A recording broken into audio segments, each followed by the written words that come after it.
আমাদের মায়েরা আমাদের বোনেরা আক্রান্ত হচ্ছেন, আমাদের মায়েদের উপর বোনদের উপর হামলা করা হচ্ছে, তাদেরকে আহত করা হচ্ছে, জোর করে তাদের হেজাব খোলার মতো দৃষ্টান্ত এবং শয়তানিমূলক কার্যক্রম কারো কারো মাঝে আমরা লক্ষ্য করছি। আজকেও ঢাকাতে আমাদের বোনদের উপর হামলা করা হয়েছে। এই মিরপুরের আসনেও আমাদের বোনদেরকে হেনস্থা করা হয়েছে, হামলা করা হয়েছে, বিভিন্নভাবে কটূক্তি এবং অশ্লীল ভাষা ব্যবহার করা হয়েছে।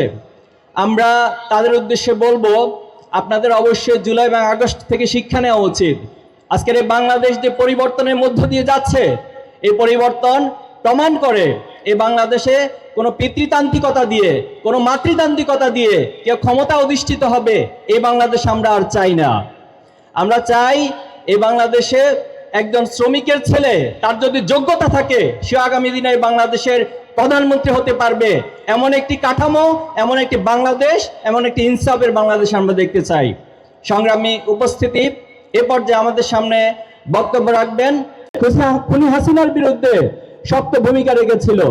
এজন্য আমরা বিশ্বাস করি আপনাদের এই ভূমিকার মধ্য দিয়ে আমরা যে একটি সুন্দর, সমৃদ্ধ এবং ইনসাফের বাংলাদেশ চাই। আমাদের শহীদ ওসমান বিন হাদি তিনি যে কথাগুলো বলেছেন, তিনি ইনসাফের কথা বলেছেন, সে বাংলাদেশ বিনির্মাণে আগামী দিনে আপনারাও অগ্রণী ভূমিকা পালন করবেন ইনশাআল্লাহ।